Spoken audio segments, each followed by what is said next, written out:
সুপ্রভাত প্রিয় পাঠক বন্ধুরা। পাক্কা 6 মাস বাদে আপনাদের দরবারে উপস্থিত হলাম আমার ভিডিও গ্রন্থালাপ নিয়ে। এটি আমার 28 নম্বর ভিডিও গ্রন্থালাপ। আজকে আমি এমন একজন লেখক, মূলত কবি, তার সাম্প্রতিক একটি কবিতার বই নিয়ে কিছু কথা বলবো, পাঠ করব, যিনি এই সময়ের একজন অত্যন্ত স্বতন্ত্র ভাষা শৈলী এবং ভাবনার কবি। যারাই এই সময়ে নতুন নিরীক্ষা করছেন কবিতার ভাষা নিয়ে, কবিতার উপস্থাপন রীতি নিয়ে, এবং যাদের চিন্তার মধ্যে রয়েছে খুবই নাগরিক বোধ, খুবই সমকালীন এক বৈশ্বিক ভাবনা, সর্বোপরি একজন আধুনিক মানুষের চিন্তা চেতনা, তার নাম আহমেদ নকিব। আপনারা তার নাম এবং কাজের সঙ্গে নিশ্চয়ই পরিচিত। আমি তবুও শুরুতে তার কিছু পরিচয় দিয়ে রাখতে চাই। আহমেদ নকিব লেখালেখি করছেন অনেক দিন। তার প্রথম গ্রন্থ প্রকাশেরই সময়কাল প্রায় 30 বছর পেরিয়ে গেল। সেটি 1996 সালে তার প্রথম কবিতার বই বেরিয়েছিল, শিশু ও হারানো বিড়ালের কথা।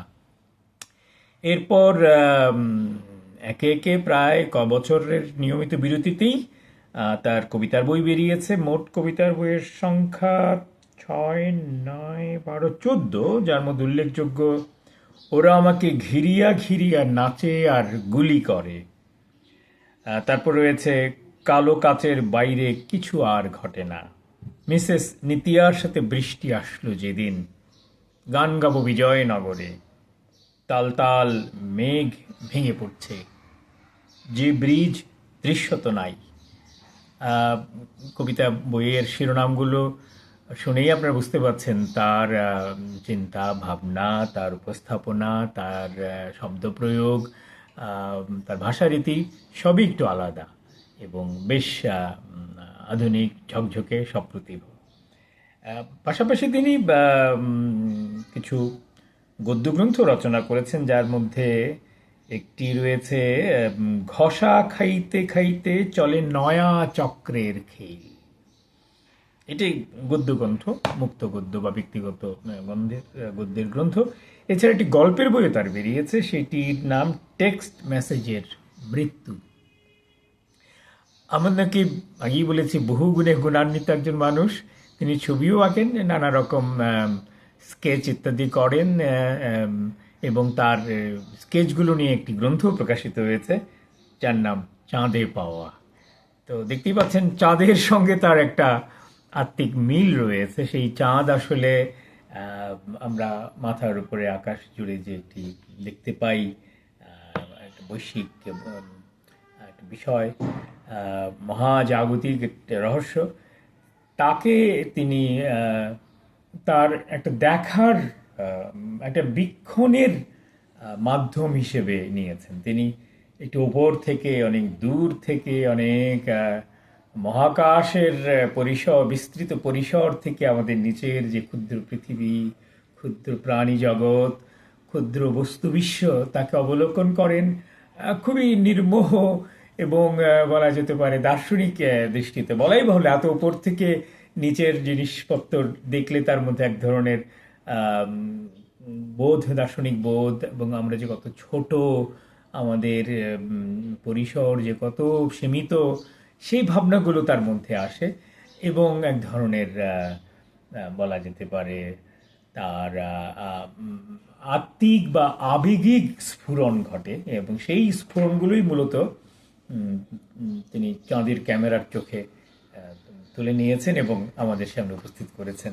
তো এই বইটিতে তিনি ছোট ছোট কয়েকটি কবিতা লিখেছেন, যার সংখ্যা তিনি কোনো নামকরণ করেনি আলাদা করে, সংখ্যা হিসেবে চিহ্নিত করেছেন 1 থেকে 71 এটি সূত্র কাব্যকণিকা রয়েছে। জানি না 71 কোনো বিশেষ তাৎপর্য বহন করে কিনা, বা তিনি খুব সচেতনভাবেই 71টি ব্যবহার করেছেন কিনা, কারণ আমরা জানি ৭১ আমাদের বাঙালির জীবনে, বাংলাভাষীর জীবনে এক বিশাল গুরুত্বপূর্ণ বছর। আমাদের আত্মপরিচয়ের, আমাদের আত্মবিকাশের এক এক যাত্রাপথের সূচনা বিন্দু। তো যাই হোক, আমি কয়েকটি কবিতা পড়ে শোনাই এবং তার আগে নকিবকে ধন্যবাদ জানাই। কদিন আগে বইটি আমাকে স্বহস্তে লিখে উপহার দেওয়ার জন্য। তিনি দাপ্তরিক কাজে, তিনি আবার কবিতা লেখার পাশাপাশি বেশ বড়সড় একটি দপ্তরের কর্মকর্তা। দাপ্তরিক কাজে চট্টগ্রামে এসেছিলেন, তখন আমাকে তিনি এটি উপহার দিয়ে গেছেন। এখানে লেখা রয়েছে, আলম খোরশেদ ভাইকে শ্রদ্ধা ও ভালোবাসা, আহমেদ নকিব, 2/2/2026। দেখতে পাচ্ছেন লেখাটি। বইটি প্রকাশ করেছে উড়কি। তার অনেক বই উড়কি প্রকাশ করে থাকে। উড়কিকে ধন্যবাদ। উড়কি সবসময় খুবই ব্যতিক্রমী, খুবই নিরীক্ষা প্রবণ এবং নতুন লেখকদের বই প্রকাশ করে, বেশ সাহসিকতার পরিচয় দেয়। তাদের প্রকাশনা ষষ্ঠ ছাপাই বাধাই অত্যন্ত উন্নত মানের। ফলে উড়কির জন্য রইল এক প্রস্থ অভিনন্দন। বইটি উৎসর্গ করা হয়েছে আমার আরও একজন প্রিয় কবি, সাহিত্যকর্মী এবং অনেকেরই পরিচিতজন কবি শহীদুল্লাহকে। আমরা তার কবিতার সঙ্গে পরিচিত। তার সাহিত্যকর্ম বেশ অভিনব, মূল্যবান এবং এই সময়ের জন্য খুবই গুরুত্বপূর্ণ। তো যাই হোক, আমি আর কথা না বাড়িয়ে, আচ্ছা, তিনি কিছু কৃতজ্ঞতাও জ্ঞাপন করেছেন, আমি সেই নামগুলো জানিয়ে রাখতে চাই, কারণ এই বইটির পিছনে নিশ্চয়ই তাদেরও কিছু ভূমিকা রয়েছে। কফিল আহমেদ, আপনারা তার নাম জানেন, গণসঙ্গীত শিল্পী। শান্তনু চৌধুরী, আরেক শক্তিমান কবি। ইচক দোয়েন্দে, একজন বিশিষ্ট গদ্যকার। তার নিজস্ব গদ্যশৈলী এবং চিন্তাভাবনা স্বাতন্ত্র্যের জন্যও তিনি সুপরিচিত। হাবিব ওয়াহিদ, আমাদের লিটল ম্যাগাজিন সম্পাদক, অনিন্দর মতো একটি চমৎকার পত্রিকাটি সম্পাদনা করেন। শামীম ফারুক, জহির হাসান কবি এবং পারভেজুর রহমান। আমি কোনো সুনির্দিষ্ট বিন্যাসে নয়, পাতা উল্টাতে উল্টাতে যে কবিতাগুলো চোখে পড়বে সেরকমই গোটা 8-10টি কবিতা আপনাদের জন্য উপস্থাপন করতে চাই। প্রথমটি এরকম, যত পারো ওড়ো, 1000 মাইল ছড়াতে ছড়াতে মধু, বোঝো সেই হাসি তোমার গতির সীমা পেরিয়ে, যত দূর যায় তত দূর প্রেম। ধাতুই মোড়ানো শহর আমাকে দিয়েছে চাপা, একটু ফাঁক পেলেই ঢুকবো তোমাদের ক্লাবে। পায়ে আপামর স্যান্ডেল, ছিছি, এরকম রোবটের ঘৃণা ছড়িয়ে দিচ্ছ তোমরা, আর এক উর্দিওয়ালা আটকে দিচ্ছে পা। 7 নম্বর কবিতাটি। 15, শাখা পৃথিবীর হাত পাখা, পার্কের বেঞ্চ তাই বোঝে, কুলার কুলার তুমি যতটা ঠান্ডা, তার চেয়ে ঠান্ডা এই হাত। কুলার কুলার তুমি যতটা ঠান্ডা, তার চেয়ে ঠান্ডা এই হাত। কি অসাধারণ আধুনিক নাগরিক একটি উৎপ্রেক্ষা। 27 নম্বর। বোনেরা একতোড়া কথা, আম্মা সব কথার শুরু। একটা চড়ুই কালের পাখি, কিচির মিচির নয়, সেদে পাহারা, হৃৎপিণ্ড আমাদের। 43, হাত যদি বাঁধিয়ে রাখো, কলম ধরবে কে? কলম যদি ভেঙে ফেলো, কালি বইবে কে? আহা, কি অসাধারণ এক ধরনের আস্তিত্বিক দার্শনিক জিজ্ঞাসা।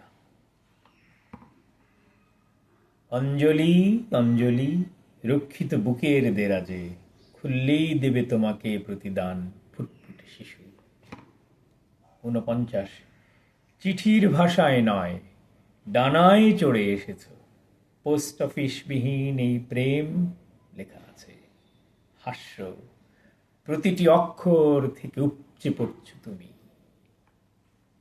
আসলেই তার নকিবের প্রতিটি অক্ষর থেকেই উপচে পড়ে এক নতুন ভাবনা, এক নতুন বীক্ষণ, এক নতুন প্রেম বলা যেতে পারে। ভাষার প্রেম, শব্দের প্রেম, কবিতার প্রেম।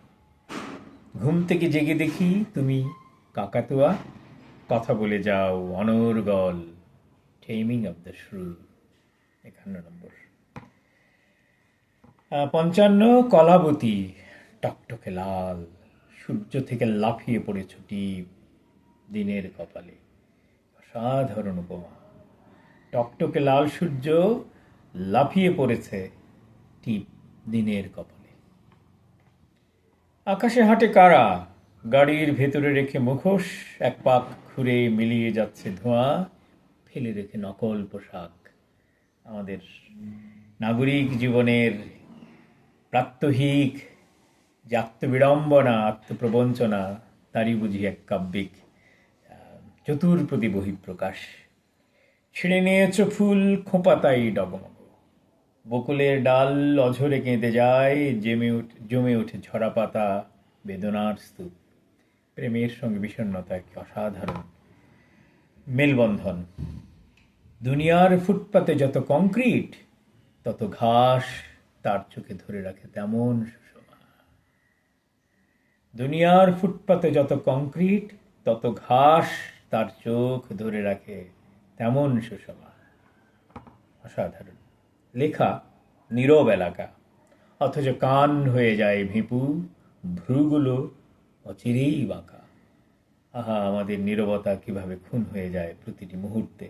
লেখকের, সাহিত্যিকের নীরব অভিনিবেশ ভেঙে খান খান হয়ে যায় সড়কের বিশ্রী এবং বিকট বিপদে।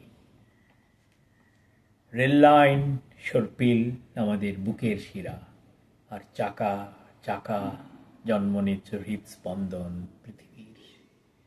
টবের গাছটাকে ছুঁয়ে দাও, কান পেতে শোনো দূরে পাতার মর্মর, জাপটে ধরে স্বপ্নের বনানী। সেই স্বপ্নের বনানী আসলে আহমেদ নকিবের অভীষ্ট। তিনি তার উদ্দেশ্যেই যাত্রা করেন কবিতায় ভর করে। 65 নম্বর কবিতা। জীবনানন্দের মোটর কার, এখনো খটকা আলটপকা, আমরাও মোটর কার। আমাদের পাগুলো চাকা, পিচের শরীরে বড় বড় গর্ত, ঘা, ফিরে আসে 1934-এর ঢেউ। 1934 উদ্ধৃতি চিহ্নের মধ্যে এটি সম্ভবত জীবনানন্দের সেই কবিতার প্রতি এক ধরনের একটি উল্লেখ। ছটফট ছটফট আটকা পড়া, লিখছি লিখছি শব্দের খাতিরে, মুক্তি মিলছে না ফড়িংয়ের। 67 চমৎকার একটি দ্বিপদী। ফুল লেখা বারণ, লোহাই তার কারণ। এই লোহাময় আমাদের জীবন, যেখানে ফুলের উল্লেখ, ফুলের দৃশ্য, ফুলের প্রীতি কিভাবে কিভাবে যেন অদৃশ্য এক অঙ্গুলি হেলনে বারণ হয়ে যায়। আঙুল তোমার ঠোঁটের মাঝখানে, করছো বারণ, তার আগেই আগুনে দিয়েছে ঝাঁপ। কিন্তু কবি সেই বারণ মানতে রাজি নন। তিনি কবিতার আগুন, সেই অনল, সেই এক রহস্যময় অনল যা তাকে পোড়ায়, তাতে ঝাঁপ দিতেই পছন্দ করেন সমস্ত বারণ উপেক্ষা করে। সর্বশেষ কবিতা 71। ডানা ভাঙা প্রজাপতি, কামিনীর ডাল অপেক্ষমান, সকাল সন্ধ্যা তুমি অবতরণ যান, তুমি আমরণ বিরুদ্ধ বাতাস, ভেদ করে নামো পাতার রানওয়েতে। তুমি আমরণ বিরুদ্ধ বাতাস, ভেদ করে নামো পাতার রানওয়েতে। আহমেদ নকিব ঠিক তাই করেছেন। তার চারপাশের, তার এই সময়ের বৈশ্বিক সমস্ত বিরুদ্ধ বাতাসকে উপেক্ষা করে, তাকে ভেদ করে তার কবিতার অবতরণ যান নিয়ে নেমে এসেছেন পাতার রানওয়েতে এবং ফুটিয়েছেন অজস্র কাব্য ফুল, যার নাম এই চাঁদের ক্যামেরা। নকিবকে অনেক ধন্যবাদ, অভিনন্দন, এবং ধন্যবাদ আপনাদের প্রিয় পাঠক শ্রোতাদের আমার এই উপস্থাপনাটুকু ধৈর্য ধরে শোনার জন্য। ভালো থাকবেন, নিরাপদে থাকবেন।